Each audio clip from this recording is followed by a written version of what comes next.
Good morning student.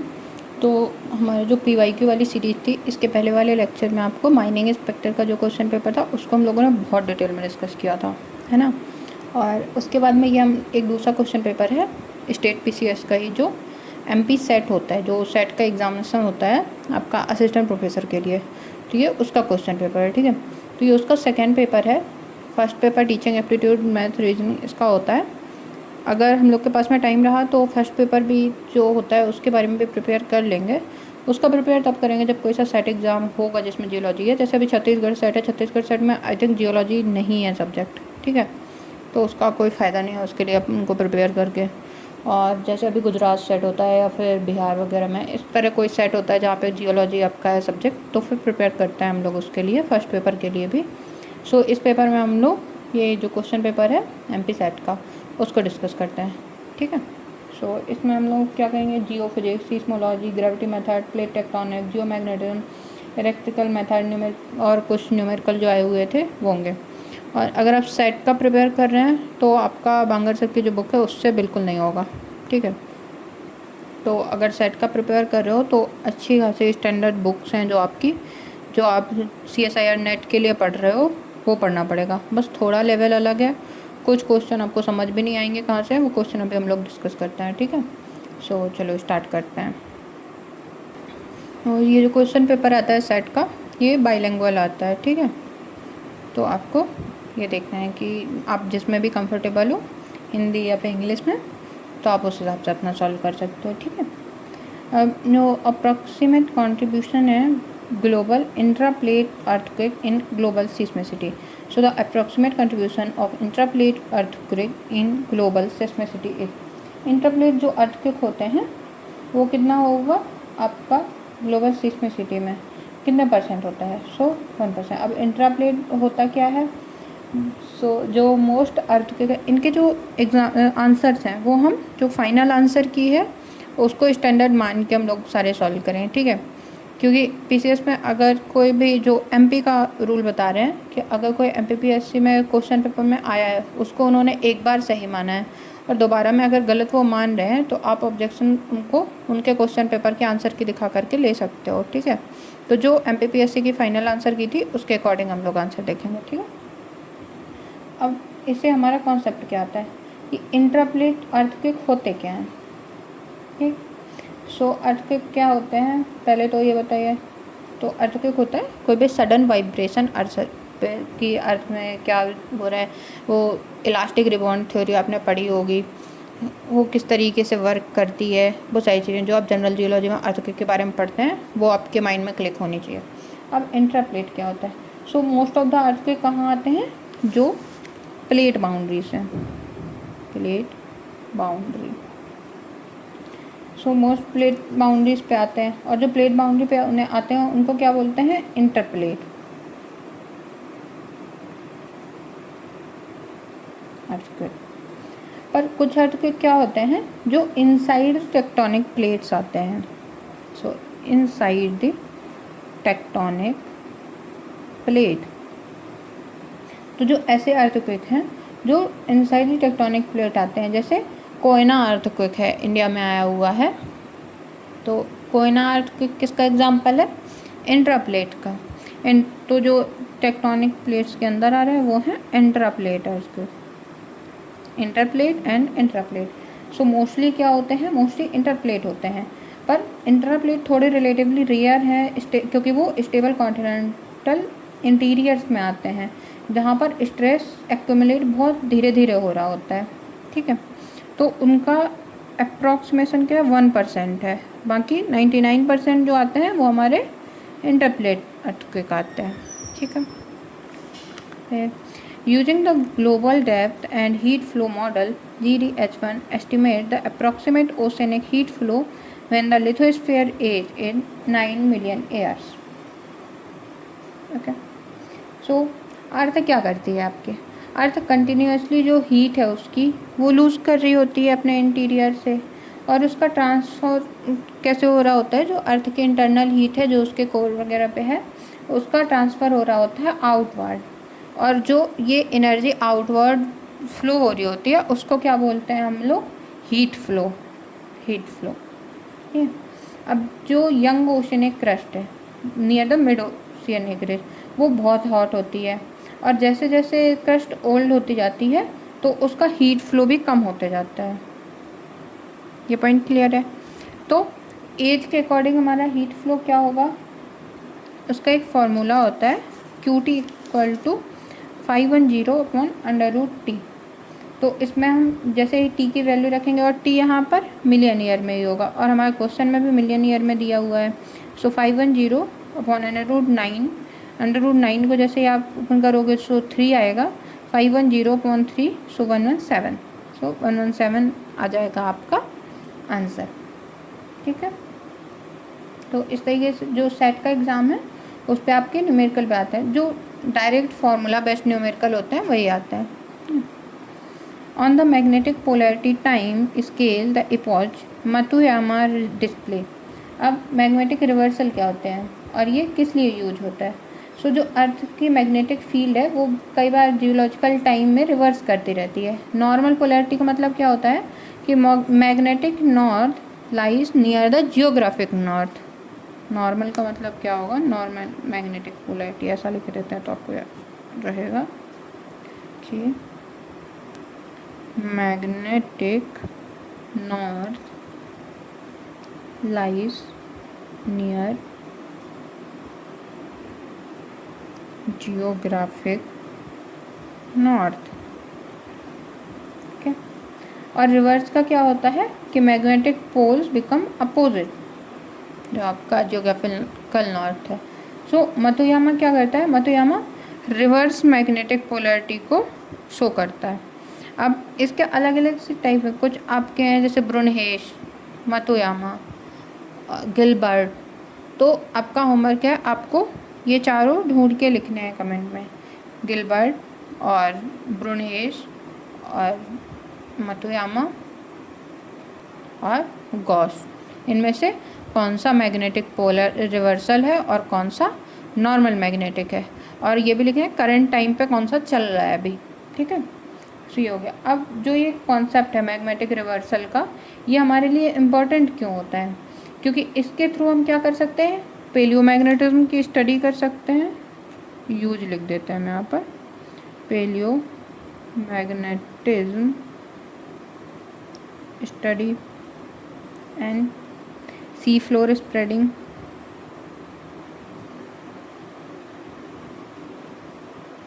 and dating of ocean floor।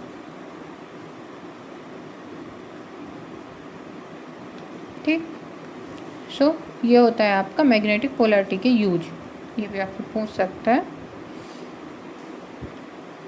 Next question है, for an average rock density of 2.65 mg/m3 the Bouguer correction amounts to. So Bouguer correction क्या होता है, बॉगर एरी, ये सब आपने पढ़ा होगा, जनरल जियोलॉजी से क्वेश्चन है ये।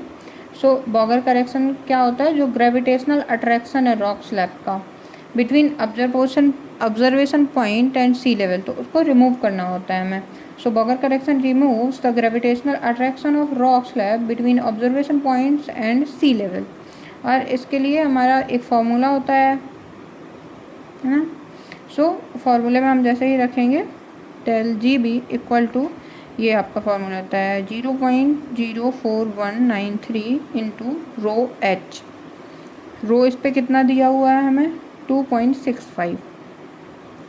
ठीक। सो 2.65 रखेंगे यहाँ पे, इसको सॉल्व करेंगे हम जब तो आ जाएगा 1.11।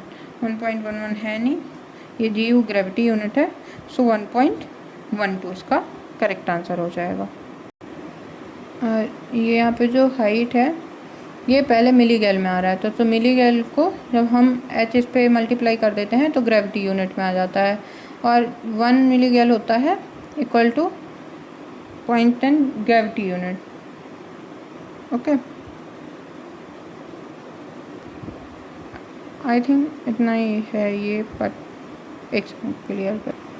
Okay, so 1 milligal equal to क्या होता है, 10 ग्रेविटी यूनिट, बोल दिया था हमने I think. So 10 gravity unit. तो ये भी देखो डायरेक्ट फार्मूला बेस है, जो बॉगर करेक्शन का हमारा फार्मूला होता है रो एच वाला, उसी से हमारा निकाला गया। अब ये ग्रेविटी यूनिट में क्यों किया, क्योंकि इस पे आंसर हमारा ग्रेविटी यूनिट में पूछ रहा था, तो बस थोड़ा सा इस पे ट्रिकी था जो हमारा यूनिट कन्वर्जन वाला फैक्टर था। ठीक है, ओके। सो नेक्स्ट क्वेश्चन क्या है आपका, in the Simpson's 1/3 rule of numerical integration the function is approximated by a polynomial of. तो जो सिम्पसन्स का 1/3 रूल है वो यूज किसको करता है, पैराबोलिक अप्रोक्सीमेशन को यूज करता है, पैराबोलिक अप्रोक्सीमेशन। ओके, और जो पैराबोला है वो किसको रिप्रेजेंट करता है, सेकेंड ऑर्डर पॉलिनोमियल को करता है। This represent second order polynomial. So जो सिम्पसन्स का 1/3 रूल है वो किसको करेगा, सेकेंड ऑर्डर पॉलिनोमियल इक्वेशन को रिप्रेजेंट करता है। ठीक है, फिर the relation between unit ramp function RT and delta function del t is digital signal processing is. आप लोग अपना आंसर करिए, आई थिंक कर लिया होगा। सो जो रैंप फंक्शन है वो कैसा होता है, लीनियरली इंक्रीज करता है टाइम के साथ में। इसका रिलेशन कैसा होता है, लीनियर रिलेशन होता है, लीनियरली इंक्रीज। ओके, सो लीनियरली इंक्रीज करेगा तो मैथमेटिकल यूनिट में अगर हम देखेंगे तो इसका करेक्ट आंसर ये हो जाएगा, d² RT/dt² equal to del t²। Differentiation क्या होता है, क्योंकि जो फर्स्ट ऑर्डर डेरिवेटिव है वो रैंप, जो फर्स्ट डेरिवेटिव है किसका, रैंप का, वो हमें यूनिट स्टेप फंक्शन देता है, और जो सेकेंड डेरिवेटिव होता है वो हमें डेल्टा फंक्शन देता है, और हमसे पूछा क्या गया है, डेल्टा फंक्शन। ठीक, सो आप चाहो तो लिख सकते हो, ये सेकेंड डेरिवेटिव होगा d² है, और अगर फर्स्ट डेरिवेटिव हुआ, फर्स्ट डेरिवेटिव तो क्या देगा, of ramp give unit step function. Okay, और जो सेकेंड डेरिवेटिव होगा वो क्या देगा, डेल्टा फंक्शन। फिर the intersection of the Japan and Izu Bonin trench with Nankai Sagami through trough form are triple junction of type. तो ये किस टाइप का ट्रिपल जंक्शन करेगा, इस पर यूनिक दिए हुए हैं कि जब T ट्रेंच को रिप्रेजेंट कर रहा है, R रिज को, और F ट्रांसफॉर्म फॉल्ट को। तो ये किस टाइप का ट्रिपल जंक्शन बनाएगा। ओके, सो ट्रिपल जंक्शन होता क्या है, ट्रिपल जंक्शन होता है जब कोई भी तीन आपकी प्लेट बाउंड्रीज, 3 प्लेट बाउंड्रीज एक साथ में ज्वाइन करेंगे। सो द मीटिंग पॉइंट और जंक्शन, जो सो जो जंक्शन होगा या फिर मीटिंग पॉइंट होगा तीन प्लेट बाउंड्रीज का, उसको हम बोलते हैं आपका ट्रिपल जंक्शन। तो ये जो आपके एग्जांपल दिए हुए हैं वो ट्रेंच सबडक्शन फीचर है। ठीक, सो जब ट्रेंच सबडक्शन है तो यहाँ पर क्या है, रिज्ड और ट्रांसफॉर्म फॉल्ट तो होगा नहीं, सो TTT हो जाएगा आपका करेक्ट आंसर।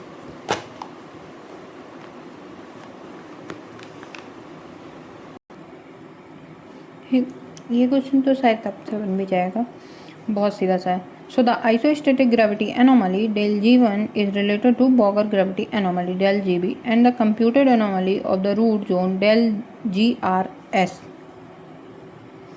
हम जो थोड़ा सा पॉज ले रहे हैं उसके बीच में आप लोग अपना आंसर सोचा करिए, ठीक है, उसके लिए हम बीच में थोड़ा सा रुकते हैं।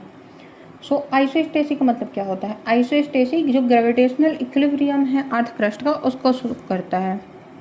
Isostasy gravitational equilibrium of earth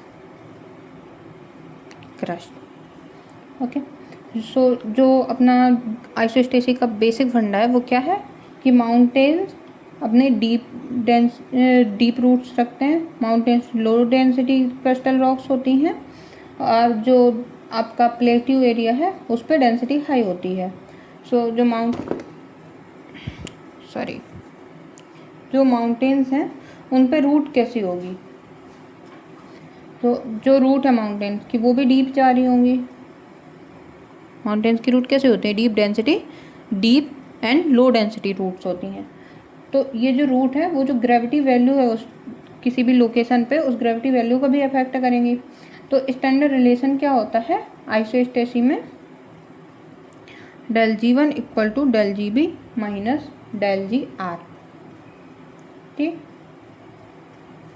so next question होगा आपका, in the northern hemisphere the average westward drift rate कितने डिग्री पर ईयर होगा, are highest in the latitude range of.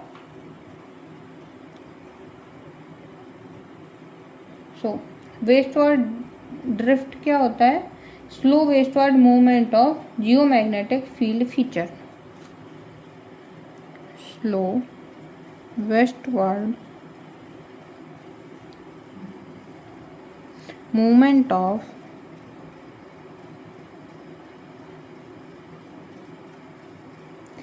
Geomagnetic field feature.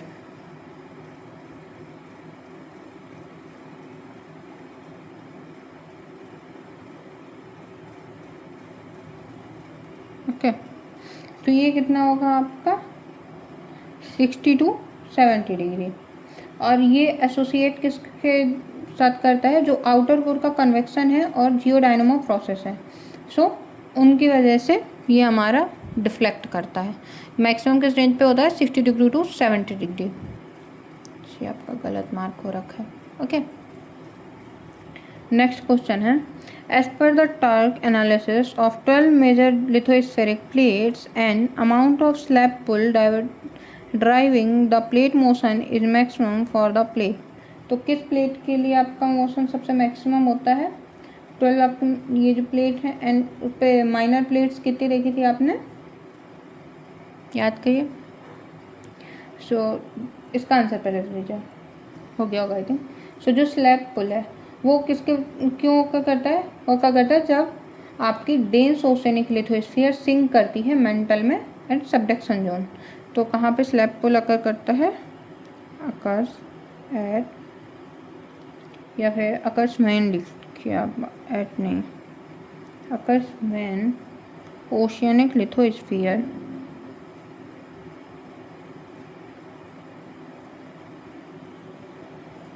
sinks into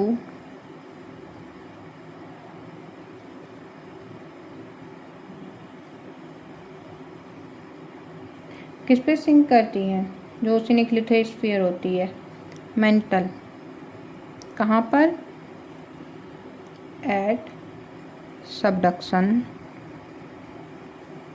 zone. Okay, अब जो Pacific continent है उसकी answer तो Pacific है, पर है क्यों, क्योंकि उस पर बहुत ही लार्ज सबडक्शन जोन है। So characterised by large subduction zone. Next one is dense old oceanic crust.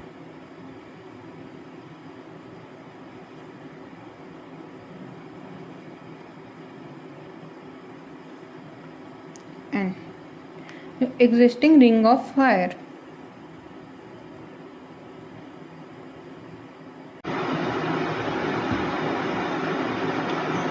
Okay, so because of these 3 properties जो आपका पैसिफिक है वो मैक्सिमम स्लैब पुल फोर्स हमारा जनरेट करता है।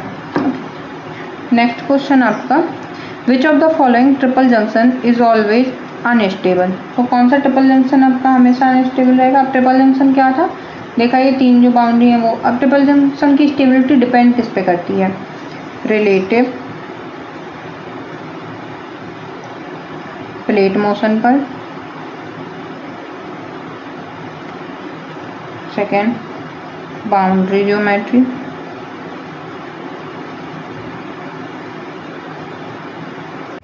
Third velocity direction.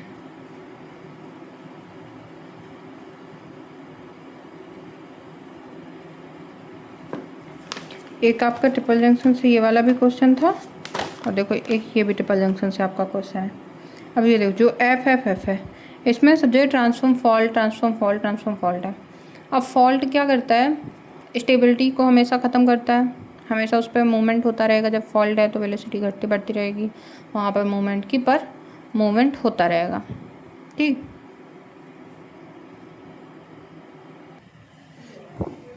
ठीक।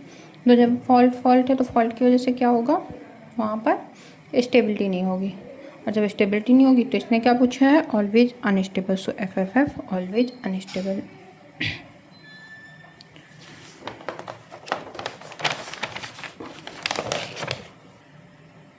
Next क्या है आपका, P wave shadow zone develops between. तो पी वेव का शैडो जोन है जो, वो किसके किसके बीच में डेवलप होता है, 103 to 143। होता क्यों, क्योंकि जो पी वेव है वो बेंड करती है स्ट्रांगली कहाँ पर, कोर मेंटल बाउंड्री पे, due to sudden velocity change and core mantle boundary due to sudden velocity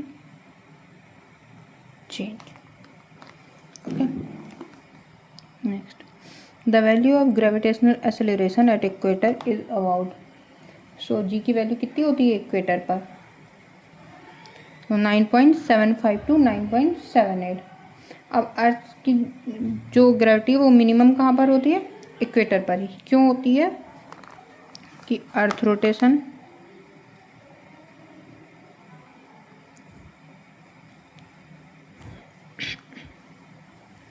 second, centrifugal force maximum at equator,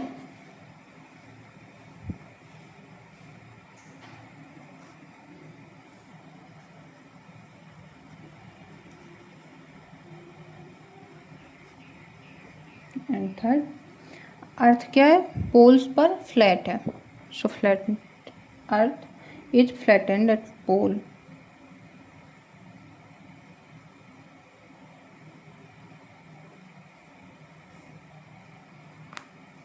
okay, थोड़ा गुचड़ पुचड़ है, पर जो बोल रहे हैं वो तो समझ आ रहा होगा ना आप लोगों को, तो उसके थ्रू लिखते जाइएगा। और थोड़ा प्रॉब्लम है इसके वजह से आवाज़ थोड़ा सही नहीं आ रही होगी यार, तो थोड़ा एडजस्ट कर लेना। ओके, एवोर्ड्स करेक्शन है वो किसके लिए अप्लाइड होता है, कौन से ग्रेविटी मेजरमेंट में यूज होता है जो एवोर्ड्स करेक्शन है आपका, तो मेराइन ग्रेविटी एनोमली में होता है। अब जब मेराइन ग्रेविटी एनोमली है वो कैसे ली जाएगी, आप खुद सोचिए, समुद्र में आपको ग्रेविटी एनालिसिस करना है, अर्थ सरफेस पे आप खड़े हो गए और ग्रेविटी मेजरमेंट कर लिया थ्रू द ग्रेविमीटर एक्सेट्रा, पर जो ओशन है उस पर कैसे करें, तो ओशन में हम शिप से करते हैं, मूविंग शिप जो होती हैं, तो जो शिप की वेलोसिटी है वो ऑब्जर्व ग्रेविटी वैल्यू को अफेक्ट करती है, और अर्थ का जो रोटेशन है वो इस शिप के मोशन से कंबाइन हो जाता है, जिसकी वजह से ऑब्जर्वेशनल एरर आ जाता है। तो उसको करेक्ट करने के लिए हम एवोर्ड्स करेक्शन को यूज करते हैं। ओके, सो मेराइन ग्रेविटी एनोमली जो होती है उस पर होता है यूज इसका। अब एक क्वेश्चन आपने इसके बाद जो माइनिंग वाला है ना उस पर भी पढ़ा था, एच टाइप वाला, एन टाइप वाला, तो ये वो कोर पढ़ा था आपने, और ये क्या है, अपेरेंट रेजिस्टिविटी कर्व है। सो एच टाइप जो रेजिस्टिविटी कर्व है, अपेरेंट रेजिस्टिविटी कर्व, वो कौन सी वैल्यू शो करता है आपको, सो ये इसमें जो मिडिल लेयर होती है ये, उसकी जो वैल्यू है वो लोवेस्ट रहती है। सो मिडिल लेयर है लो resistivity.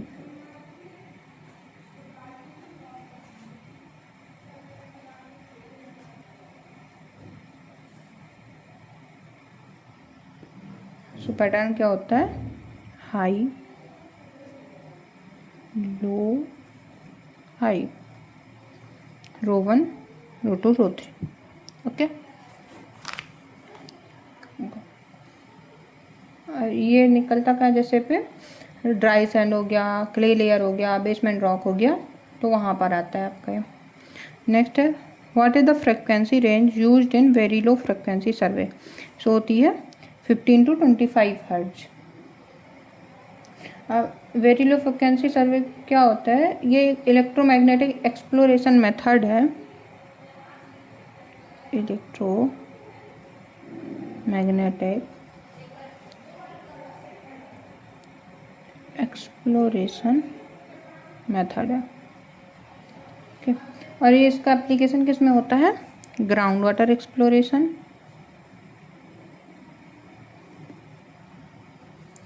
Fault mapping,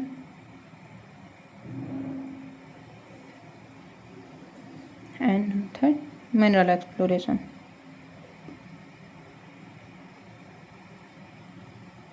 okay, so ये क्या होती है? जो very low frequency radio transmit से ये जनरली ग्राउंड में ऑपरेट करती है 15 to 25 किलो हर्ट्ज पे।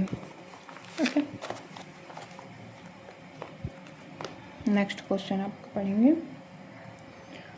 For many earth material which relation between P way velocity V P and S way velocity V S is correct? तो कौन सा relation correct होता है V P and V S में? ये भी आपका डायरेक्ट क्वेश्चन है। पी वेव कौन सी होती है? कंप्रेशनल वेव होती हैं, ट्रैवल करती हैं फास्टर देन एस वेव, और एस वेव सीयर वेव होती हैं जो कि स्लोली फास्ट मूव करती हैं। सो 60% का रिलेशन होता है P wave and S wave में। सो 60% इसमें से कितने हैं? 0.6 and V P. So answer number D. How many stress component completely define the state of a body? तो कितने स्ट्रेस कंपोनेंट होते हैं? आपने स्ट्रेस मैट्रिक्स पढ़ा होगा ना, स्टैंडर्ड स्ट्रेस मैट्रिक्स जो होता है उसमें कितने कंपोनेंट होते हैं? 9 होते हैं। तो स्ट्रेस टेंसर क्या होता है? 3 डायमेंशनल स्पेस को कंटेन करता है। तो इसमें टोटल कितने होते हैं? 9 होते हैं, जिसमें से 3 नॉर्मल स्ट्रेस होते हैं, 3 normal stress and 6 are shear stress, shear stress. Okay, so symmetry reduce करती है इंडिपेंडेंट कंपोनेंट्स पे, जब वो 6 होते हैं, और फिजिकल सिचुएशन भी उस पर वेरी करती हैं।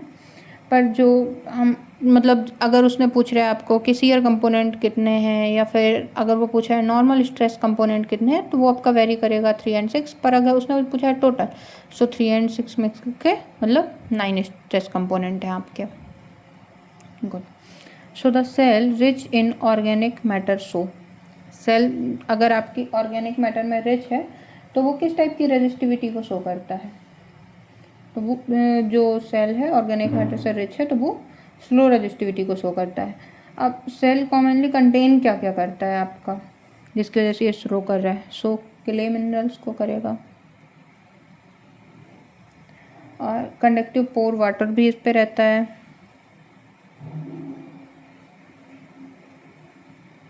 अब जब वाटर है तो रेजिस्टिविटी लो होगी, क्योंकि कंडक्टिविटी क्या होगी? बढ़ जाएगी। फाइन ग्रेन कंडक्टिव मटेरियल्स भी होते हैं इस पे।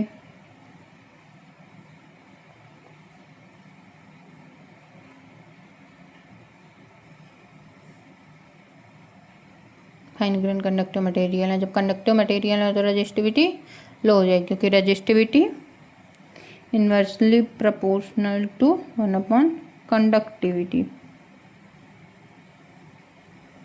ओके, एक किसी एग्जाम में रेजिस्टिविटी की यूनिट पूछे गए थे, तो आपका सेकेंड क्वेश्चन है कि आपको रेजिस्टिविटी की यूनिट बताना है क्या होती है।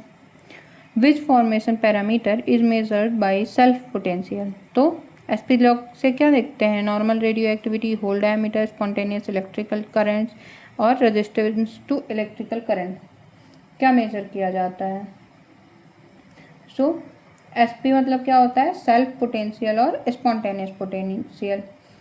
तो ये क्या करता है मेजर? जो नेचुरली अकरिंग इलेक्ट्रिकल पोटेंशियल है इनसाइड द बोर होल। कोई बोर होल है, वहाँ पे कोई और बॉडी है, तो ये और बॉडी जो खुद से सेल्फ जनरेट कर रहा होगा वहाँ पर पोटेंशियल को, उसको मेजर करते हैं।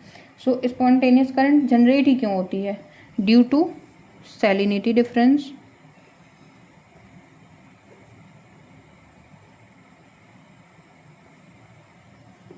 और इलेक्ट्रोकेमिकल रिएक्शंस,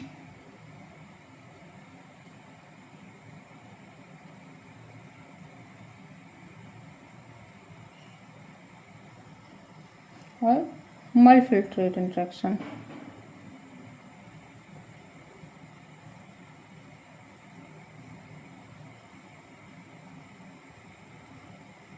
ठीक, सो इन सब की वजह से आपका होता है।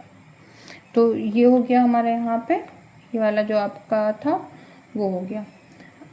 अब जो जियोफिजिक्स है वो आपको अर्थ के जो हिडन फैक्ट्स हैं उन, जैसे ग्रेविटी हो गई, सीस्मिक वे हो गया, मैग्नेटिज्म हो गया, हीट फ्लो हो गया, इलेक्ट्रिकल प्रॉपर्टीज़ हो गई, ये सारे को समझने में हेल्प कर रहा है। और देखो इस पे जो सेट का है उसमें आपने देखा होगा मोस्टली एप्लीकेशन वाला पार्ट पूछा गया है। तो अगर आप सेट का प्रिपेयर कर रहे हो तो इस टाइप से प्रिपेयर करना, ठीक है। हम लोग और भी जो पुराने सेट हैं उनका, अदर स्टेट के जो सेट पे जियोलॉजी आई हुई है उनका, वो सब धीरे धीरे करके अपन कवर करेंगे। तो आप लोग ट्राई करिए आंसर करने का। जो वीडियो में क्वेश्चन पूछ रहे हैं उनको कमेंट सेक्शन में रिप्लाई किया करिए। उससे क्या होगा, आपको खुद रिवीजन होगा, ठीक है। नो मैटर आपका सही है गलत है, वो तो ऑलरेडी हम करेक्ट करेंगे ही। जैसे ही आप रिप्लाई करेंगे तो हम उसका करेक्ट करेंगे। पर आज तक हमको एक भी रिप्लाई नहीं मिला, इतने लेक्चर्स बना चुके हैं। तो ट्राई करिए, बस ये बोलेंगे। चलिए, थैंक यू सो मच।